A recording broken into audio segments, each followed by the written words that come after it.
Bonsoir à toutes et à toutes, vous regardez Bienvenue en Ile-de-France sur le Figaro TV. Comme chaque jour, nous ouvrons notre émission avec une page de notre actualité. Dans l'actu du jour, les Parisiens qui font grimper les prix en grande couronne, en cause une forte augmentation de la demande. Alors pourquoi les Parisiens fuient le centre-ville? Quelles conséquences pour les banlieues? La ville de Paris est-elle en train de perdre ses habitants? On va en parler aujourd'hui avec nos invités experts en immobilier. En culture, personne d'autre, c'est le nom de la pièce actuellement qui est en train d'être jouée au Studio Marini. Une pièce qui nous dévoile l'histoire d'une femme abandonnée qui se reconstruit par la parole. Alors entre douleur et lucidité, solitude et renaissance, comment raconter l'amour quand il s'efface? Comment retrouver la beauté dans l'absence? C'est ce que nous allons voir avec la comédienne Aurélie Saada. Côté art de vivre, peut-on s'évader tout en restant dans sa ville? C'est ce que nous allons voir avec les concepts comme Staycation, Day Use ou encore Sésame. On en parle avec Julien Dassois, journaliste au Figaro, mais tout de suite, l'actu du jour.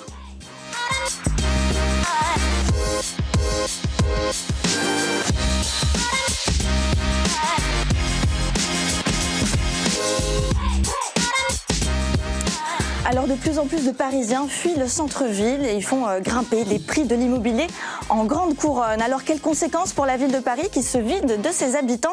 Comment les banlieues gèrent cette hausse des prix? On va en parler avec nos invités du jour. J'accueille Éric Alouche, directeur exécutif du réseau ERA Immobilier, bonjour. Bonjour.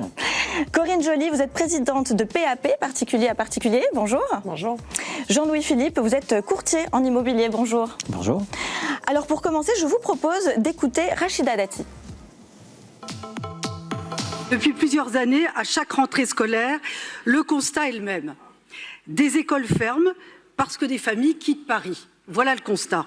C'est un cercle vicieux. Votre politique pénalise les familles qui décident de quitter Paris. 12 000 Parisiens quittent la capitale chaque année et ils vont tous, pour l'essentiel, en proche banlieue, clamant d'ailleurs haut et fort leur ras-le-bol de Paris. Et pour les punir, vous décidez sans aucune concertation de leur limiter l'accès aux périphériques. Voilà, 12 000 Parisiens quittent Paris chaque année. Quelles sont les principales raisons qui poussent les Parisiens à quitter le centre-ville, Éric ? C'est peut-être les prix, mais les prix sont quand même assez élevés, effectivement. Alors il n'y a pas que les prix aussi, il y a aussi l'environnement. C'est vrai que quand on a une famille, très souvent on aspire à un peu plus de verdure, même s'il y a des efforts qui sont faits à Paris. Peut-être que ça ne suffit pas. Aussi de l'espace. On a vécu une période qui est la période du Covid, qui reste quand même dans les mémoires, où on apprécie quand même une qualité de vie, et c'est vrai que même si Paris est une ville formidable, extraordinaire même, tous les étrangers le savent et même les Français, vivre à la campagne, surtout en proche banlieue où on a, à 50 km de Paris, on a l'impression d'être vraiment en province. Hein. Vous allez du côté de Rambouillet, que je connais bien, vous n'êtes pas très loin de Paris, vous êtes à une demi-heure en train, et vous avez beaucoup d'avantages à vivre dans ce genre d'endroit, pour des prix nettement moins élevé. Ouais, pourtant, la maire de Paris fait tout pour que les Parisiens se sentent bien. Hein, mais ça ne suffit pas. Hein, ça à débattre justement, ça ne suffit pas. Qu'est-ce qu'il peut y avoir d'autre comme raison, à part la qualité de vie qu'on peut retrouver effectivement dans la couronne? Mais est-ce qu'il y a d'autres raisons qui sont évoquées par ces Parisiens qui veulent fuir? Moi, je nuancerais un tout petit peu. Tout le monde ne part pas, puisque dans le 16e arrondissement, donc l'ouest de Paris, on retrouve les espaces verts. Donc c'est un attrait pour le 16e arrondissement que l'on n'a pas forcément dans l'est. Et l'Ouest a toujours été un quartier familial. Donc qu'est-ce qui fait que les gens vont dans le 16e? Ce sont les qualités des écoles. Même si Madame Hidalgo, contrairement à ce que vous dites, fait tout ce qu'elle peut pour améliorer les conditions de vie, je ne suis pas forcément convaincu. Et je pense qu'elle a une vraie responsabilité dans le fait que certaines familles finissent par dire moi j'en ai un petit peu marre et je vais pas forcément aller à 50 km, parce que moi ça me semble beaucoup, mais aller à Boulogne, aller à Levallois, aller à 5, 10, 15 km, qui sont pour moi des marchés de report. Ce sont des marchés qui ont toujours existé, donc ce sont effectivement des gens qui quittent Paris, mais qui sont très rapidement remplacés.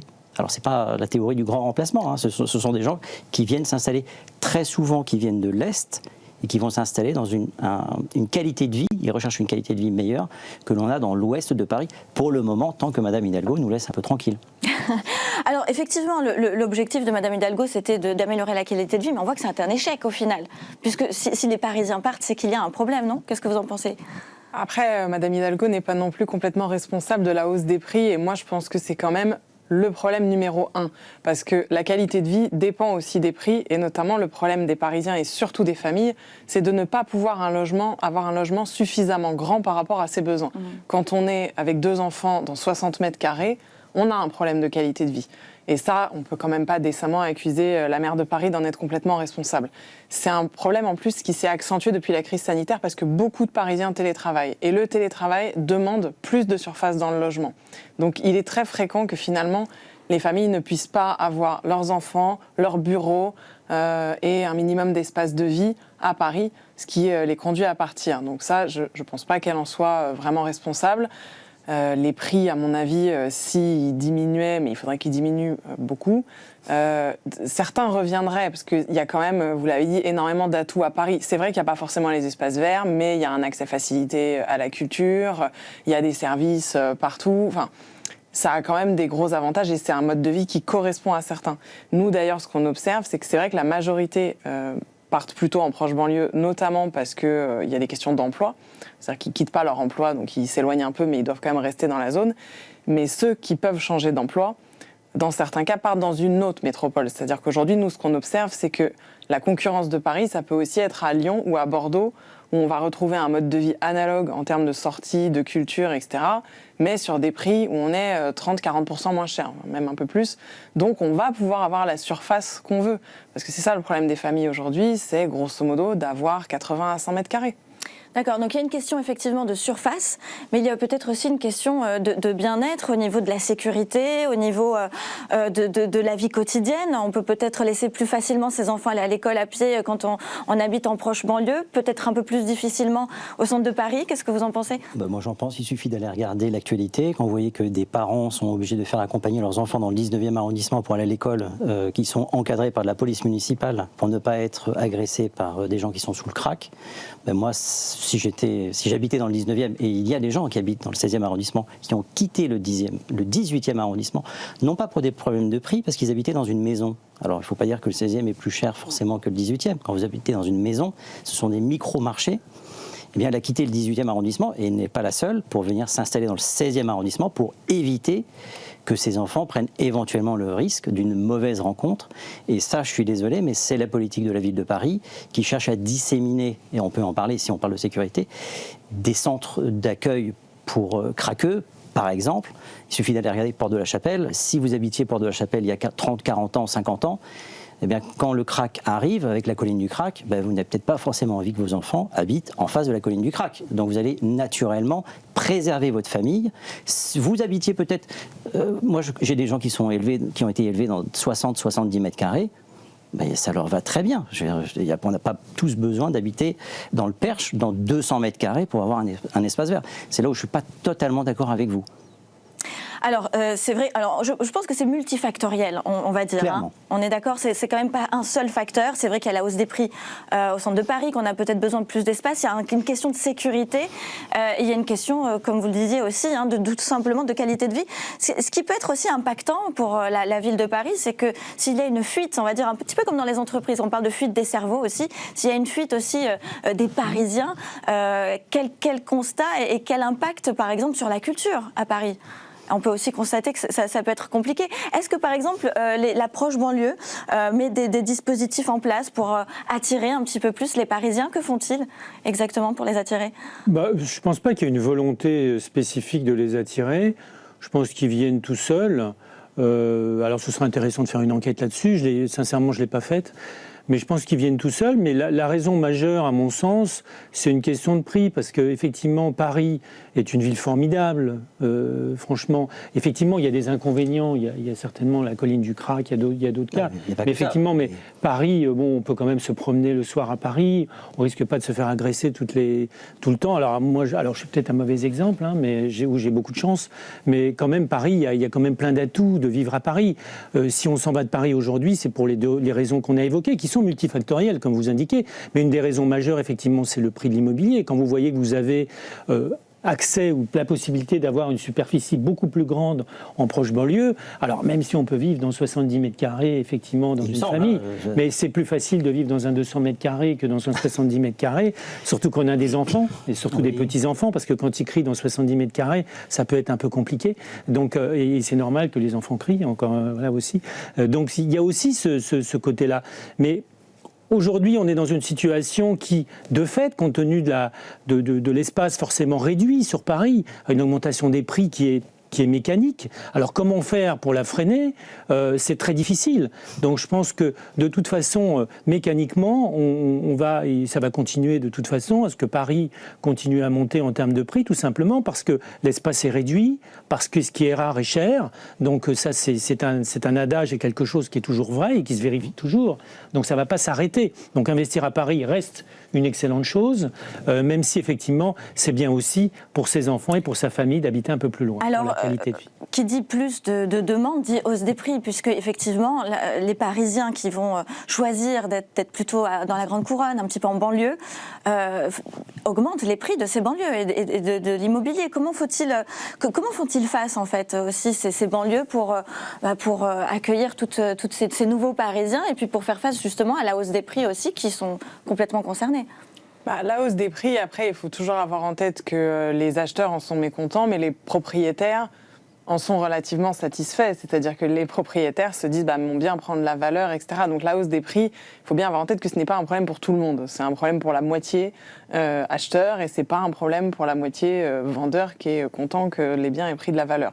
Donc je ne pense pas que, notamment en banlieue, il y ait de problématiques majeures sur l'arrivée des Parisiens. On est très loin des situations, là où il y a des vraies tensions, c'est bien ailleurs en France et dans les zones touristiques, où là il y a une vraie tension entre les locaux et les touristes, avec un problème de dégradation, un problème de résidence secondaire, etc. On n'a pas ce souci-là dans l'approche banlieue, qui a toujours quelque part été...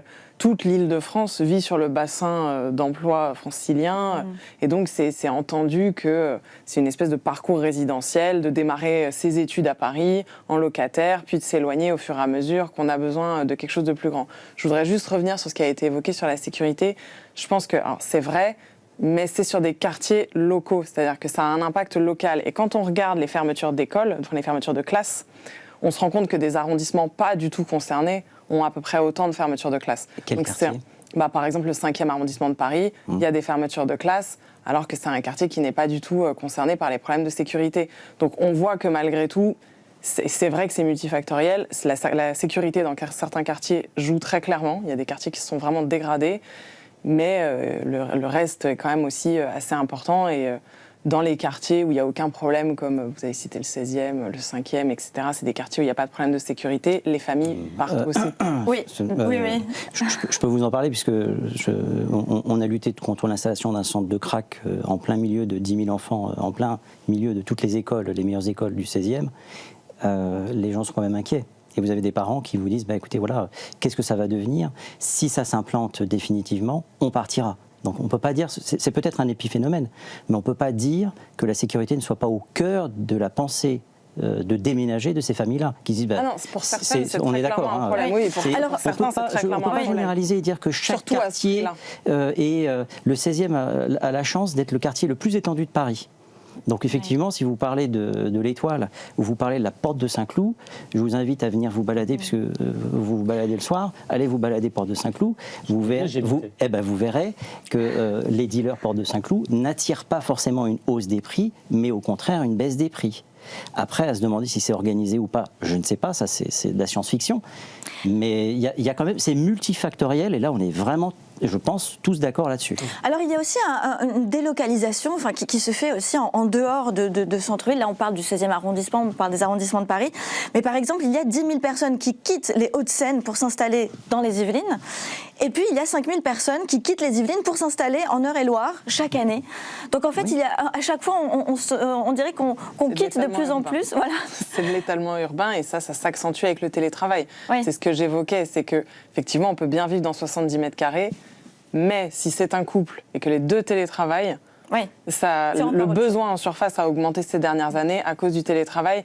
Et en revanche, la tolérance à la distance au travail, quand on télétravaille 2-3 jours par semaine, on accepte mieux de faire 1 heure, 1 heure et demie de trajet. Donc on a vu avec le télétravail, et ça c'est vraiment depuis la crise sanitaire, une augmentation de l'étalement urbain, notamment dans les départements qui sont autour de l'Île-de-France, donc l'Eure-et-Loir, Lyon, etc., accueillent maintenant les fameux navetteurs qui font le trajet 2-3 fois par semaine. Et on voit des bureaux qui se vident aussi, notamment à la Défense. Beaucoup de bâtiments sont vides, beaucoup d'étages sont vides. Qu'est-ce qu'on peut faire pour aussi ces bureaux, ces logements qui se vident au final? Est-ce que c'est une opportunité finalement pour d'autres touristes? Est-ce que c'est justement pour les étrangers, pour qu'ils viennent plus s'installer? Est-ce qu'on donnerait envie peut-être à d'autres Français de venir à Paris? Qu'est-ce qu'on en fait finalement de ces logements, de ces bureaux qui se vident justement, par exemple comme la Défense? Alors c'est très... Vous voulez peut-être... Non, mais allez-y, je vous en prie. Ouais, c'est très compliqué parce que au moment où justement on a ce genre de problème, on se rend compte une bonne idée, vu le manque de logement, serait quand même d'essayer de recycler. En réalité, il y a énormément de problèmes pratiques, c'est-à-dire qu'on se rend compte que quand on a construit des bureaux, on a construit des types de bâtiments qui sont difficilement reconvertibles en logements. Et ça, c'est un peu dommage. Et je pense que pour le coup, pour les constructions à venir, il faudrait probablement qu'on anticipe les changements d'usage et qu'on fasse des bâtiments en ayant quand même un peu dans l'idée de les rendre hybrides, peut-être. Qui puissent être transformés en logement. C'est vrai que les bureaux, nos bureaux typiquement qui sont à Paris, sont des bureaux totalement vitrés. C'est impossible à convertir en logement. Ça ne peut être que des bureaux. C'est vrai, néanmoins, je crois qu'il y a 5,7 millions de mètres carrés de logements en Île-de-France qui sont des bureaux non occupés, ce qui est absolument énorme, et tout ça, ça va augmenter. Donc certainement, il y a des locaux qui ne sont pas adaptés à l'habitation, ça c'est certain, et c'est bien aujourd'hui, je crois que c'est le cas d'ailleurs, de penser, lorsqu'on construit des bureaux, de penser qu'on pourrait éventuellement les recycler demain, mais quid de tous ces mètres carrés indisponibles, alors qu'en fait on a des prix qui sont élevés, qui pourraient peut-être baisser, compte tenu de cette disponibilité peut-être de mètres carrés supplémentaires. Donc c'est un vrai sujet dont on parle beaucoup, mais j'entends beaucoup de paroles, j'entends pas beaucoup d'actions, malheureusement, et je pense qu'il y a un réel potentiel là-dessus qui mériterait d'être examiné et concrètement d'avancer sur ces sujets-là. Est-ce que ça pourrait faire revenir un petit peu tous ces Parisiens qui ont fui vers le centre-ville, si on aménageait ça? Qu'est-ce que vous pensez? Moi, j'ai le contre... Je suis navré. J'ai le contre-exemple parfait. Je commercialise un appartement rue Boileau, à côté du bâtiment Énergie, et c'est l'ancien siège social de la société Total. Ça n'a pas été conçu pour être en habitation. Le siège a quitté la rue Boileau il y a quelques années, et tout a été converti en appartement d'habitation. Donc je commercialise un appartement de 3 chambres, je ne suis pas venu faire de la publicité, mais il y a une terrasse, etc. Donc c'est possible. Ce n'est pas 100% des bureaux qui sont éventuellement récupérables, surtout les tours de la Défense. Mais après, les architectes, si vous regardez ce qui se fait au bord de la Seine, dans ces grandes tours, il y en a une qui a été totalement désossée et réaménagée. C'est-à-dire qu'ils font des extensions horizontales sur les façades. Alors, est-ce que ça permettrait éventuellement de faire une coursive? On peut revenir peut-être sur des architectes des années 70 qui pensaient qu'il fallait que les coursives ne soient pas forcément agréables pour éviter que les enfants jouent dans les... J'ai plus le nom de cet architecte qui a fait la cité du Fada à Marseille. Le Corbusier. Oui. Ben, vous prenez un architecte comme Le Corbusier, mais est-ce qu'on a la réelle volonté aujourd'hui? Et moi, c'est une vraie question, mais ça, c'est de la volonté politique. Est-ce qu'on a une réelle volonté de lutter contre la crise du logement en France? Je ne le pense pas. Il faudrait peut-être arrêter de mettre des normes. Moi, ce matin, j'étais visiter un appartement qui était louable l'année dernière. Il n'est plus louable aujourd'hui. Pourquoi? Parce que les normes ont évolué et le diagnostic de performance énergétique fait qu'il est interdit à la location. Qu'est-ce qu'on fait? Eh bien, on retire ce bien-là. Qu'est-ce que ça va avoir comme conséquence? Ça va avoir comme conséquence que même le marché de la location, s'il n'était pas encadré, parce que tout ça, on peut parler de l'encadrement des loyers, tout ça c'est une hérésie, mais ce sont les futurs propriétaires qui vont forcément à un moment donné être chassés, puisque évidemment s'ils ne trouvent pas de travail, etc. Enfin bon, c'est très intéressant, mais je pense que derrière tout ça, il y a une volonté politique qui n'est pas forcément celle de faciliter la vie du Parisien qui est là depuis des décennies. Corinne, qu'est-ce que vous ressentez vous, au niveau du marché? Est-ce que justement les habitants parisiens, qu'est-ce qu'ils viennent vous demander? Est-ce qu'ils seraient d'ailleurs d'accord d'acheter ou de s'installer dans un logement un peu hybride qui a été repensé pour de l'habitation plutôt que des bureaux par exemple? Est-ce que déjà on a une ouverture d'esprit par rapport à ça? Il y a une telle demande quand même à Paris, c'est-à-dire qu'il ne faut pas l'oublier. S'il n'y avait pas cette demande à Paris, les prix seraient beaucoup moins chers. C'est-à-dire que les prix n'arrivent pas là par magie. Donc si les prix sont élevés, c'est parce que la demande, elle est forte. Donc oui, si on développe l'offre à Paris, il y aura en face de la demande. On voit bien, vous voyez, la mairie de Paris communique régulièrement sur le nombre de personnes qui demandent des logements sociaux. C'est-à-dire que les gens n'ont pas envie de partir Paris parce qu'ils ne l'aiment pas. Les gens ont envie de quitter Paris parce qu'ils ne peuvent pas acheter le bien qu'ils aimeraient avoir. Donc si on augmente l'offre, c'est forcément une bonne chose. Et quand je parlais de difficultés de conversion des bureaux en logement, évidemment qu'il y a des bureaux où c'est parfaitement possible, mais il y a des bureaux dont la conception... Vous avez parlé des tours à la Défense, mais oui, typiquement ça, la conception fait que la transformation en logement n'est pas rentable. Et c'est quand même un peu le problème à la fin, c'est que si on se retrouve à avoir un projet de transformation qui coûte 20 000 € du mètre carré, le promoteur ne va pas se lancer parce que ça ne vaut pas le coup. Oui. Donc il faut réussir à trouver des bureaux où le réaménagement vaut le coup. Alors parlant de promoteurs et de réaménagement, revenons sur justement la Grande Couronne qui est quand même en train d'être pris d'assaut en ce moment. Il y a plusieurs projets déjà par rapport à la Grande Couronne qui facilitent, on va dire, le transport de ces Parisiens. Est-ce que vous pensez que la hausse de la demande en Grande Couronne, elle entraînerait une augmentation des constructions neuves pour répondre aux besoins, par exemple ? Alors, non. Non.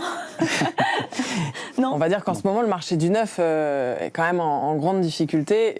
Là, pour le coup, je pense qu'on va être d'accord sur le fait que la volonté politique n'aide pas. Moi, je vois plutôt, en tout cas dans le cas de la construction, une absence de volonté politique. Mais c'est vrai que la construction est en ce moment en difficulté. Il y a beaucoup de normes qui font que le neuf revient plus cher. Voilà. Et donc, on est quand même généralement à 15 à 20% plus cher.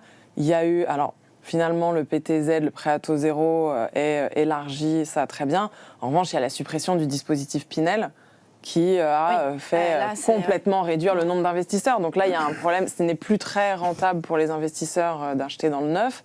Donc déjà, ça enlève toute une part du marché. Donc voilà, il y a d'autres problèmes en parallèle qui font que les promoteurs, en ce moment, construisent beaucoup moins que la moyenne des 20 dernières années. Hormis ceux qui font du logement social. Parce que si vous vous rendez dans le 16e arrondissement, vous verrez, les seules constructions neuves actuelles, ce sont des logements sociaux. Donc ça veut dire qu'il y a quand même des promoteurs qui sont prêts.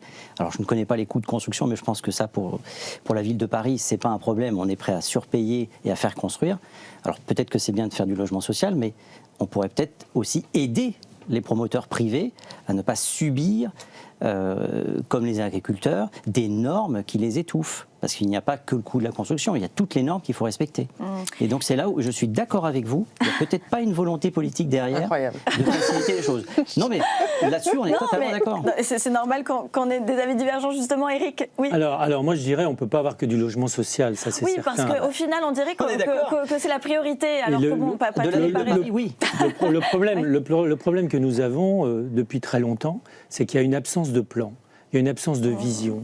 Moi, est-ce que vous connaissez la politique du logement, vous, pour les 5 prochaines années? Moi, je ne la connais pas. Est-ce que vous savez où on va? Moi, je ne sais pas. Elle n'existe pas. Non, mais elle n'existe pas. Vous savez, il y a un adage qui dit que tout objectif flou se termine toujours on va dire, en erreur précise, vous voyez? Et là, le problème qu'on a, c'est celui-là. C'est qu'aujourd'hui, on ne voit pas, on ne sait pas où on va. Et ça, c'est très grave, parce que je pense qu'on ne se pose même pas la question, en fait. C'est une espèce de vision au jour le jour. Alors, je n'irai pas dire qu'il y a une intention, ou je ne sais pas, parce que ça, j'en sais rien. Par contre, ce que je sais, c'est qu'il y a une absence de projection, une absence de vision. On veut aller où dans les prochaines années? Il y a une statistique de l'INSEE de début 2024 qui est publique et qui n'est pas suspecte de quoi que ce soit, qui prévoit qu'entre 3 et 6 millions de logements devront être construits en plus. Alors qu'en fait, aujourd'hui, on ne construit pas assez. Donc ça, c'est quelque chose qui doit se faire maintenant. L'immobilier, c'est du temps long. L'immobilier, c'est pas à l'aune des élections, etc.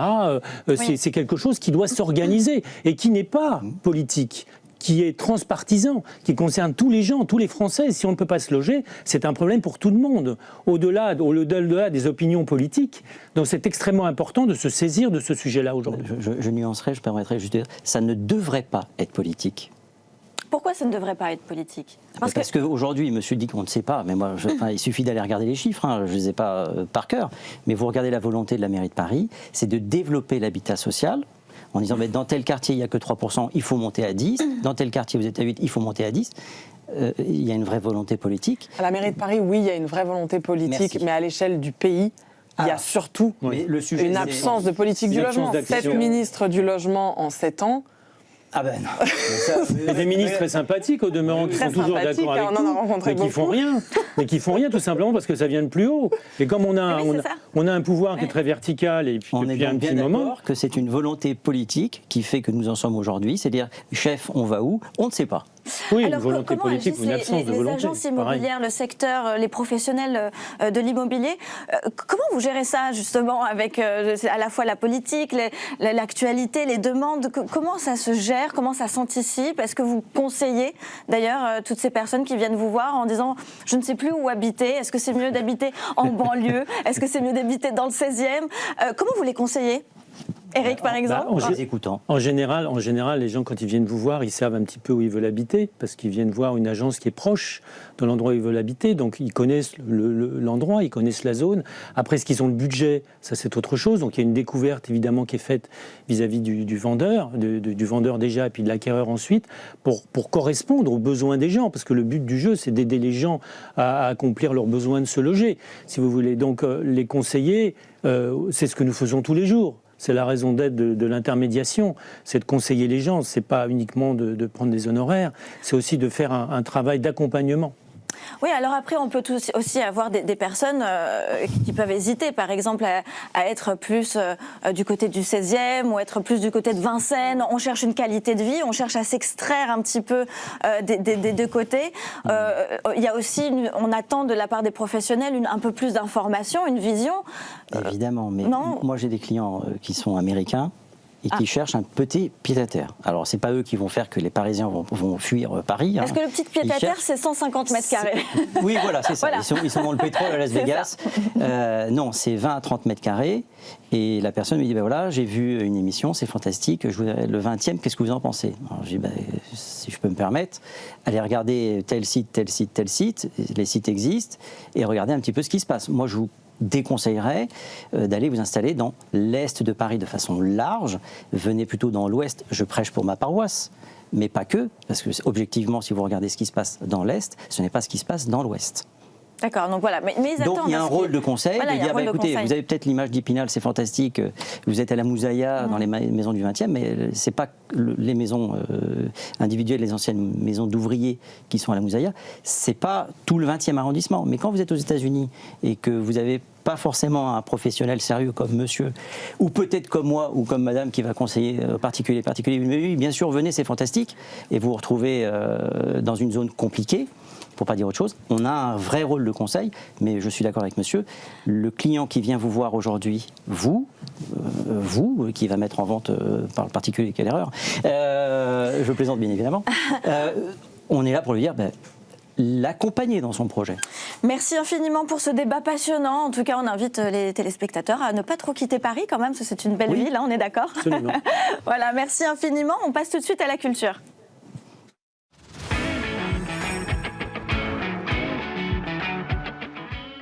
Alors, je vous propose tout de suite de regarder la bande-annonce de la pièce de théâtre Personne d'autre.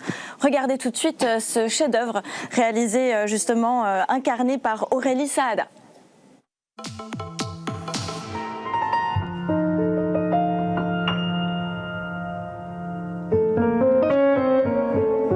Toi, mon homme, tu prends aujourd'hui une autre femme. Dans mes yeux, il n'y a que toi. Sur ta bouche, il n'y a que moi. Ivre de nous, nos museaux rouges, magenta. J'ai donné ma langue au chat. Prends-toi mon cou, je m'accroche à tes rêves. Même les plus fous, la joie c'est contagieux. Nous irons danser jusqu'au jour qui se lève. Raconte-moi l'histoire d'un amour heureux. Alors ce soir, nous plongeons dans l'intimité d'une femme qui se livre avec force et émotion dans un monologue bouleversant. personne d'autre. Voilà, c'est une seule en scène avec Aurélie Saada qui est avec nous sur les plateaux. Bonjour Aurélie. Bonjour. Alors vous nous entraînez au cœur du chagrin et de la résilience de cette femme dans une adaptation magistrale de Daniel Benoît. C'est ça, Benoît, d'après le texte sublime de Boto Strauss. Alors Aurélie, comment s'est passée votre rencontre avec ce texte puissant et bouleversant? Ça a été un vrai choc. Alors moi, il faut savoir que je ne suis pas comédienne, je suis plutôt musicienne. Oui, exactement. Vous venez plutôt de la musique. Ou alors de l'autre côté, de la réalisation. Mais quand Daniel Benoît m'a proposé de jouer cette pièce, j'ai dit, écoute, tu es fou, je ne suis pas actrice, c'est pas forcément une bonne idée. Il m'a dit, si, lis-le d'abord et réponds-moi après. J'ai lu ce texte et j'ai été bouleversée par cette écriture, par la complexité de ses sentiments. C'est fort, c'est fragile, il y a du chagrin, de la puissance, de la douceur, de l'amour. Il y a tout ce qui vient se bousculer en nous quand on aime, quand on ne se sent plus aimé, quand on ne sait plus quoi faire de tous nos souvenirs. Et ça m'a transportée. Alors, ça parle... J'ai envie de dire malheureusement à beaucoup de personnes, beaucoup de femmes. Les hommes sont très concernés aussi. C'est intéressant de voir ce qu'il se passe de l'autre côté. Ouais. Quand donc ils font le choix de quitter leur compagne pour rejoindre une autre aventure amoureuse. Ce qu'il se passe dans les coulisses, vous l'interprétez à merveille. C'est puissant parce que pendant 1 heure on ne descend pas en émotion. On reste avec vous. La pièce explore à la fois l'abandon, la reconstruction d'une femme. Comment est-ce que vous avez réussi à travailler cette intensité et surtout à la maintenir et à la garder? Alors, je vais me permettre une petite question. Est-ce que vous avez vécu ça de façon personnelle? Est-ce que vous êtes allé puiser dans du passé vécu? Ou est-ce que ça a été peut-être juste de la connaissance aussi par rapport au monde qui nous entoure? Non, j'ai vécu des grands chagrins d'amour. Un grand chagrin d'amour. J'ai déjà aimé... un minotaure dans ma vie. Et je me suis retrouvée démunie. Donc c'est vrai que je suis allée puiser dans cette vérité-là. Oui. C'était beaucoup plus évident pour moi que de composer totalement. D'ailleurs, je pense que si j'ai dit oui tout de suite, c'est parce qu'il y avait quelque chose qui faisait écho. Forcément. J'ai écrit plein de chansons sur ce sujet-là. J'ai écrit des scènes dans Rose qui parlent de... Donc c'est un sujet pour moi très familier. Où va l'amour quand il s'en va? C'est quelque chose de... c'est une question comme ça qui traîne dans ma tête. Oui, parce qu'on ne comprend pas, en fait. Il y a cette question de pourquoi est-ce que l'autre part? Pourquoi est-ce qu'il nous laisse? Et pourquoi est-ce qu'il arrive à reconstruire comme si de rien n'était? Voilà. C'est pas tant pourquoi est-ce qu'il partir, pourquoi pas, mais est-ce qu'il a vraiment tout oublié? Est-ce qu'on est seul avec nos souvenirs? Est-ce qu'il n'y revient pas, lui aussi, de temps en temps, à leur histoire? C'est cette question-là. Comment est-ce qu'il y en a qui font pour tout effacer ou avoir l'air d'avoir tout effacé? Alors, Daniel Benoît, c'est lui qui vous a poussé à adapter. Donc, c'est à la base une lettre de mariage, c'est ça. Et vous en avez fait seul en scène. Alors, vous venez de le dire, vous venez de la musique. Vous chantez à un moment donné aussi. On voit votre très belle voix, d'ailleurs. Félicitations. C'est ce monologue qui oscille entre la colère, la douleur, parfois l'ironie aussi, un petit peu. Oui, il y a de l'humour aussi. Parce que quand on est en colère, on est drôle. Il y a quelque chose d'assez... Les mots qui sortent sont tellement forts que ça en est parfois presque drôle. C'est un voyage intérieur où on peut voir une métamorphose. Est-ce qu'on peut parler vraiment de la résilience féminine? Est-ce que vous pensez que cette pièce vient vraiment mettre en lumière ce passage dur et difficile de la rupture? Est-ce que c'est ça en fait? Est-ce que c'est pile ce moment-là? Est-ce qu'à un moment donné, vous avez eu envie de la voir vraiment se renaître de ses cendres? Parce qu'on la voit quand même jusqu'à la fin. Elle écrit. Et je trouve que quand on écrire, c'est une vraie étape de deuil. Ça veut dire, elle écrit une lettre à cet homme avec qui elle a passé 17 ans, qui va épouser une jeune femme. Elle lui écrit une lettre qu'elle lui enverra probablement jamais. Mais ce travail d'écriture, en fait, lui permet de lâcher quelque chose et peut-être de pouvoir s'en sortir. C'est d'ailleurs une phase assez thérapeutique, l'écriture. On le sait.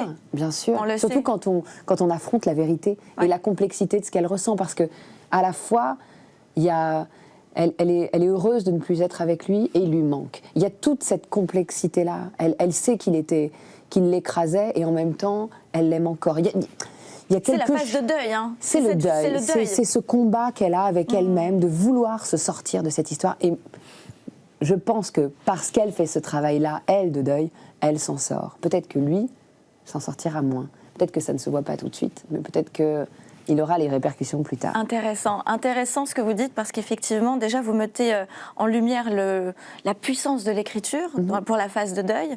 Et puis, à un moment donné, vous évoquez un sujet qui concerne quelques femmes, pas toutes, mais c'était le fait de ne pas avoir donné vie. Cette femme n'a pas eu d'enfant avec cet homme, parce qu'elle lui a donné toute son énergie, tout son don. Elle s'est donnée entièrement, hein, finalement, à cet homme. Elle s'est un peu soumise à ce qu'il voulait, à ses désirs. Et puis au final, elle se retrouve toute seule. Elle est face à cette solitude, à cette non-maternité. Comment elle le vit, ça, au final? Est-ce que c'est un regret à vie parce qu'elle ne peut plus enfanter? On comprend que c'est un petit peu tard. C'est la grande injustice entre les hommes et les femmes, que les hommes puissent avoir des enfants jusqu'au bout de la vie et que les femmes, à un moment donné, n'aient plus ce choix-là. Mais en même temps, c'est l'ordre de la nature qui veut ça. Il y a quelque chose de... Je crois qu'au-delà du fait de ne pas avoir d'enfants, ce qui la bouleverse, c'est qu'ils avaient une sorte de pacte. Elle pensait qu'ils n'en voulaient pas tous les deux. Et là, elle se retrouve seule avec ce choix. Et pour elle, ce choix est... Voilà, une fatalité. C'est une fatalité, oui, et exactement. pour lui, peut-être que ça pourrait être autrement. En fait, c'est cette injustice-là. Je pense que ce personnage aurait très bien vécu sans enfant, parce qu'elle, s'ils étaient restés dans ce même désir ensemble, je pense que l'amour qu'elle avait pour lui était... Oui, c'est ce sentiment de trahison, finalement, au-delà de la trahison, on va dire, physique, puisqu'il paraît qu'une autre femme. C'est la trahison morale. Il y a la trahison morale aussi, et d'héritage aussi. Qu'est-ce que je garde de cette relation? Vous dites une phrase très belle à un moment donné, je crois que c'est quelque chose de l'ordre de « moi, je ne vois personne grandir qui me suit un petit peu ». C'est ça, quelque chose que... Elle dit, c'est ça, voilà. Elle dit qui me suit, alors qui continue de vivre en moi et qui continue à vivre. Et il n'y a plus ce mélange de nous deux que je peux voir. Et donc il n'y a plus rien, en fait. Il ne lui reste plus rien. C'est le cas de beaucoup de femmes. On n'en parle pas aussi souvent, mais c'est vrai que c'est aussi le cas de quelques femmes, mais même pour les femmes qui ont eu des enfants avec et puis vous savez, même pour les hommes, parce que c'est quand même un homme qui a écrit cette pièce. Alors parlons-en. Ça, c'est intéressant. Et ça, c'est extrêmement intéressant. On n'en parle pas beaucoup. Dites-nous tout. C'est un homme et il explore ce sentiment-là avec tellement de justesse, tellement de justesse, de nuances. Moi, je me suis dit, mais enfin, c'est incroyable. Soit ça lui est arrivé. Ah je pense, en tout cas, on l'imagine. Il a été témoin où ça lui est... J'ai le sentiment qu'il le décortique avec tellement de justesse que cet homme a dû vivre ça. Et d'ailleurs, les hommes qui viennent voir la pièce sont extrêmement touchés aussi. Même si c'est une femme, en fait, ils ressentent aussi... Je crois qu'on a tous vécu des chagrins d'amour. Je ne sais pas s'il y a des gens vraiment qui ont réussi à échapper aux chagrins d'amour dans leur existence, mais bon, vraiment, donnons-leur des médailles. Je crois qu'on n'y échappe pas. Et qu'on soit jeune ou plus vieux, qu'on soit un homme ou une femme, le chagrin d'amour, c'est quelque chose qui nous traverse dans la vie. Et cette pièce, elle, vraiment, c'est une photographie de la fin d'une histoire d'amour. C'est exactement cette photographie de cet instant-là précis. Qu'est-ce que ça vous fait de jouer ce rôle? Vous le jouez combien de fois par semaine déjà? Parce que vous vous mettez dans des conditions d'émotion assez intenses. J'ai pensé à vous à la suite. Je me dis, comment fait-elle pour rentrer chez elle et ne plus garder ce personnage et cette intensité? Comment vous faites exactement pour passer d'un état normal, j'ai envie de dire, à cet état émotionnel très, très vif? Alors je vais puiser dans des souvenirs pour essayer de jouer au plus juste. Et puis ensuite, je dois dire que c'est donné. Une fois qu'on n'est plus sur le plateau, c'est une autre histoire. C'est comme si quand je sors de scène, c'est comme si je venais de courir un marathon, mais j'ai plus... Je suis pas dans l'état d'émotion. Ce n'est plus mon histoire. Et puis ce n'est pas mon histoire actuellement en plus. Mais Heureusement. Mais c'est très drôle parce qu'il y a peu de temps, quand je l'ai joué, il y a une dame qui est venue voir à la fin du spectacle et qui m'a dit oh, ne vous inquiétez pas, vous allez retrouver l'amour. Ne vous inquiétez pas. Et je disais mais c'est une pièce de théâtre. Je suis comédienne. Bon, ça veut dire que vous la jouez tellement bien qu'on pense vraiment que vous le vivez dans votre quotidien. Donc c'est plutôt bon signe pour votre jeu d'actrice. Donc c'est plutôt bien. Il y a aussi ce que j'aime bien, ce sont les silences. Il y a des silences, il y a des phrases poignantes, il y a des prises de conscience où on sent les micro-étapes de deuil, où à un moment donné, elle revient et elle se dit bon, qu'elle le pardonne. À un moment donné, elle essaye un petit peu de le comprendre, de se mettre à sa place, mais de se dire mais finalement... Et puis il y a ces petits silences qui sont là pour nous faire réfléchir, qui sont assez intenses. Et qui rappellent sa solitude aussi. Exactement. Elle est seule dans cet appartement. Comment gère-t-elle cette solitude selon vous ?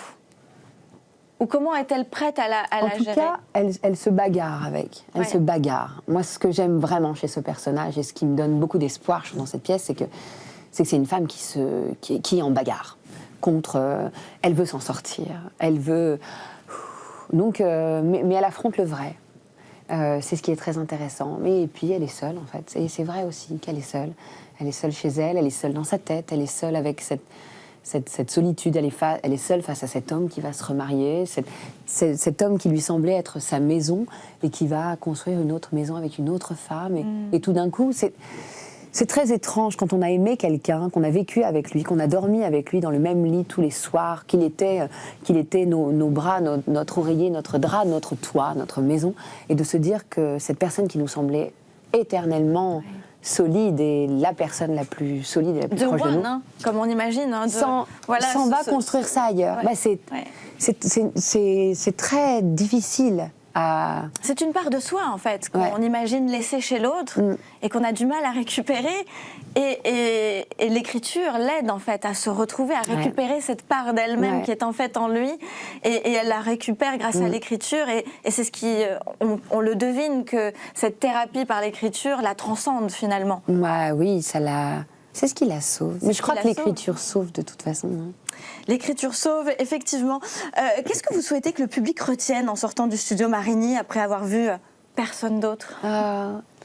Je sais pas, en tout cas qu'il ait passé un moment, un voyage dans de l'émotion, quelque chose qui fasse écho. Moi, je crois que je vais au théâtre pour voir des choses qui font écho à ma vie, qui me questionnent sur ma vie et sur ma façon de l'aborder. J'aime bien, et je trouve que le théâtre, c'est assez magique pour ça, parce qu'il y a quelqu'un de totalement vivant devant nous, qui peut s'écrouler, qui peut tomber, qui est fragile.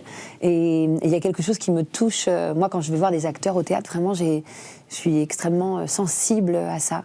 Et j'aime bien repartir avec un petit bout d'humanité en plus. Donc j'espère que ça donnera ça. En tout cas, on part avec beaucoup d'humanité en plus, beaucoup de prise de conscience en plus. Et on passe un moment fort en émotion. Aurélie Saada, merci infiniment. Merci beaucoup. On vous retrouve au studio Marigny, donc pour la pièce de théâtre Personne d'autre. Merci beaucoup. On passe à l'art de vivre.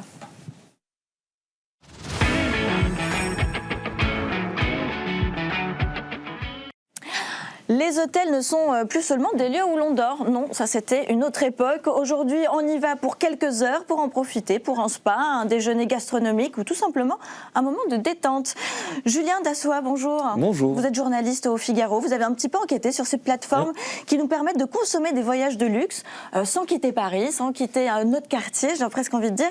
Expliquez-nous ces nouvelles tendances. En fait, c'est assez simple. C'est les hôtels, la journée, on n'y va pas forcément. On y va pour dormir, on y va juste la nuit, ou on peut aller au restaurant. Mais en journée, ils sont vides. Donc il y a des plateformes qui se sont créées sur cette idée en disant pourquoi ne pas aller à un hôtel la journée, profiter des infrastructures, du brunch, de la piscine, du spa, du jacuzzi, qui sont vides la journée. Donc, et à des prix beaucoup moins chers aussi que si on passait la nuit dans ces hôtels. C'est une tendance. Il y a des plateformes qui se créent autour de ça, de plus en plus, et ça devient une vraie tendance avec de plus en plus de monde qui s'y intéresse, il y a de plus en plus de croissance dans le secteur, donc c'est assez intéressant à étudier. Donc en fait, c'est vrai, puisqu'on pouvait avoir l'habitude de prendre un petit verre au bar de l'hôtel, et puis on a difficilement imaginé qu'on pouvait faire aussi d'un spa, profiter de la piscine. Donc aujourd'hui, ce secteur hôtelier, en fait, il est plutôt en train de repenser en fait son modèle économique, son business model, et puis notre expérience client aussi. Et ces plateformes, elles affirment que démocratiser l'accès aux hôtels de luxe, eh bien, ça change réellement l'image des établissements. Est-ce que vous pensez justement, si vous pouvez nous citer déjà ces plateformes, et qu'est-ce qu'elles viennent faire en fait pour redorer un peu l'image, donner une autre version de ces établissements? C'est des plateformes du coup, les principales, ça s'appelle Dayuse. Dayuse, c'est vraiment avec la chambre, on réserve aussi la chambre, du coup la journée. Plus on peut avoir accès aux infrastructures de l'hôtel. Il y a Sésame qui est sur un segment un peu plus luxe, un peu comme Staycation. Staycation a une offre du soir, mais aussi une offre de journée. Et en fait, l'idée, c'est de rendre les hôtels de luxe, souvent c'est quand même des hôtels de luxe 3-4 étoiles sur la plupart des plateformes, voire des palaces, les rendre plus accessibles au grand public. En fait, avoir un public peut-être un peu différent, un peu plus familial, moins touristique, peut-être plus local, une clientèle plus locale. L'idée, c'est vraiment de rendre ça accessible et que ça parle un peu plus français dans les hôtels de luxe qui sont vraiment très... la clientèle, c'est 80% d'étrangers, de touristes étrangers. Est-ce qu'on peut profiter d'une chambre aussi la journée? Parce que, après, il y a la question du check-in, du check-out, de savoir quand est-ce qu'on peut faire bénéficier donc ces fameux. Vous dites également que l'usage des hôtels en journée était souvent associé aux fameux 5 à 7. Oui. Voilà. C'est difficile de se détacher forcément de ça, parce que tout le monde, c'est un peu ancré dans l'imaginaire collectif en France, beaucoup en France. J'ai parlé de ça à Dayuse, qui a eu même, dans sa dernière campagne de communication, à essayer de jouer avec ces préjugés, cette idée reçue des hôtels en journée. Il y a peut-être des gens qui vont pour ça, mais les gens, ils vont soit pour se reposer, soit pour profiter des installations, soit même pour travailler. Il y en a qui télétravaillent dans des hôtels pour avoir un lieu un peu plus calme où travailler. Donc, quels sont les profils types de ces nouvelles clientèles, de cette nouvelle clientèle qui profite de ces hôtels justement en journée pour bénéficier non pas que des chambres, mais voilà, de ces espaces? Il y a vraiment une clientèle professionnelle déjà de base, donc comme je disais, pour télétravailler, pour faire des réunions, mais il y a surtout la chose qui est en train de progresser de plus en plus. On est dans une société de loisirs avec les gens qui recherchent des expériences. Le côté vraiment profiter du spa, du jacuzzi, du brunch, ça c'est vraiment quelque chose qui est en croissance et qui prend de plus en plus de part dans la clientèle. Donc c'est beaucoup de familles, de couples sans enfants qui viennent passer un moment à deux pour un petit peu respirer, avoir une petite pause bien-être au milieu du quotidien un peu à 100 à l'heure. Alors, il y a une croissance de 150% par an pour Staycation et un chiffre d'affaires multiplié par 2,7 depuis le Covid pour Dayuse.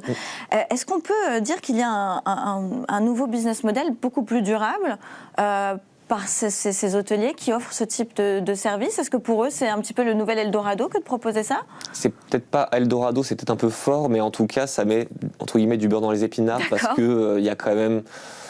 Les hôtels, pendant le Covid, ont beaucoup souffert. Donc, à un moment, il y avait même ce segment à aider des hôtels à survivre, sans doute, pendant le Covid.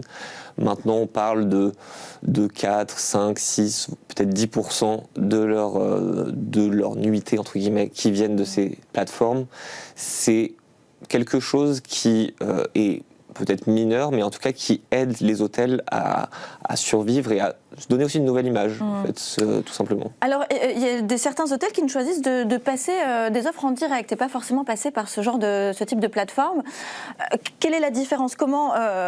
Pourquoi est-ce qu'on devrait choisir plutôt ces plateformes que de passer en direct? Est-ce que nous, en tant que citoyens et clients, on a tout intérêt à aller taper à la porte d'un hôtel qu'on trouve plutôt sympathique et de demander, tout simplement, y aller un petit peu... Oui, c'est totalement possible de demander. Je connais des gens qui demandent, mais c'est plus difficile à trouver sur Internet. D'accord. Quand on tape, il faut savoir dans quel hôtel on veut aller, et tous les hôtels ne le font pas. Oui. En fait, les plateformes rendent ça plus accessible, plus facile, plus visible en termes de référencement sur Internet. Et parfois, il y a aussi certains sites qui proposent des réductions aussi en Voilà. passant Oui, via ces sites-là. Parce qu'il faut faire attention à ce que ce ne soit pas juste une sorte d'annuaire Oui. d'hôtels qui proposent ces services et finalement on boycotte, j'ai envie de dire, on passe par du direct et finalement ces plateformes se retrouvent sans leur part, Oui. on va dire, alors qu'elles ont quand même donné l'information de cette accessibilité. L'essor justement de ces offres en journée, est-ce qu'elle peut amener les grandes chaînes hôtelières à repenser complètement leur business model et d'avoir vraiment sur une nouvelle page vraiment deux types d'offres, entre l'offre plus classique avec les nuitées, avec forcément tous les services compris, et puis avoir quelque chose de complètement différent où on propose vraiment, on va chercher les Parisiens, leur dire ne quittez pas la ville, on peut vous offrir cette bulle, cet espace. C'est possible. Accor, déjà, qui est un énorme groupe hôtelier, le fait déjà, et sur Dayuse et sur une autre plateforme qui s'appelle Daybreak Hotel. Daybreak Hotel, Ouais. Et d'accord. après, il y a d'autres plateformes qui s'appellent Hotel Break, c'est une plateforme espagnole, mais qui est très présente en France aussi. Et comme je disais, après, il y a Sésame, Staycation, Dayuse, qui sont un peu les trois plus gros. Donc oui, ça peut être à l'avenir, en tout cas, un levier de croissance pour les hôtels et qui pourrait, du coup, mettre plus ça en avant, effectivement. Qu'est-ce que vous conseillez aux Parisiens qui justement n'ont pas forcément alors soit les moyens, soit le temps, parce qu'en fait c'est surtout une question de temps. Les Parisiens n'ont pas le temps forcément toujours d'aller partir en week-end, une semaine par-ci, par-là, voire même 2 jours. Comment vous pouvez peut-être les motiver à rester via ces plateformes, via ce genre de service? Quels sont les avantages qu'on peut y retrouver de sortir? Parce qu'on peut aussi se dire, oui, mais si je fais un staycation par exemple, ou si je reste à Paris, je ne vais pas vraiment couper. Est-ce que c'est vrai ou pas au final? Vous en avez fait l'expérience? J'en ai fait l'expérience, donc j'ai testé pour l'article et ça m'a permis d'aller dans un quartier donc, que je connaissais moins aussi, donc c'est aussi être un peu touriste dans sa ville, forcément c'est découvrir un peu la ville autrement plutôt que toujours faire métro boulot dodo. On peut aller découvrir d'autres quartiers où on n'a pas l'habitude et c'est une autre façon aussi de profiter de la ville parce que on y va pour une pause bien-être, pour profiter un peu autrement. Donc oui, ça dépend ce qu'on veut. Ça peut être une petite coupure, mais ça remplace pas un week-end ailleurs, bien sûr. Alors, ça remplace pas un week-end ailleurs, mais quand même, ça peut être une solution pour, on va dire, une vie quand même assez prenante à Paris. Et puis, ça peut éviter aussi, le burn-out. Ça peut éviter aussi beaucoup de choses. Ça peut permettre, on parlait de 5 à 7, mais ça peut aussi permettre à des couples de se retrouver, à des familles de passer un autre moment. Est-ce que vous avez peut-être aussi quelque chose que vous avez un petit peu repéré par rapport à tous ces chaînes hôtelières et ces hôtels? Est-ce que vous pensez que justement ça leur permet de se faire un petit peu découvrir différemment? Est-ce qu'ils ont proposé de nouvelles offres et ils ont repensé un petit peu de nouveaux services pour ce type de clientèle, ou est-ce qu'ils ont gardé leur service classique, ou est-ce qu'ils sont en train de travailler un petit peu plus peut-être ces clientèles de journée? Pour l'instant, ils restent sur leur offre actuelle parce qu'ils ont déjà, pour la plupart des hôtels de luxe, les infrastructures qui sont là, que ce soit les spas, les restaurants, les brunchs, les jacuzzis, les piscines. Mais peut-être que si ça fonctionne, ils feront peut-être des offres un peu plus différentes pour ces publics-là. Là, ce qu'ils proposent aujourd'hui, c'est beaucoup de packages, un package spa et brunch, un package apéritif restaurant, des choses comme ça. Vraiment, pour l'instant, c'est des packages qui sont déjà, d'installations qui sont déjà là, mais à l'avenir, peut-être ça peut se développer. En tout cas, on a l'impression qu'ils sont sur cette rampe de lancement. Merci beaucoup, Julien Dassois, pour cette découverte au cœur de nos villes et de notre ville de Paris. Merci infiniment. C'est la fin de cette émission. Merci à tous. Je vous retrouve demain.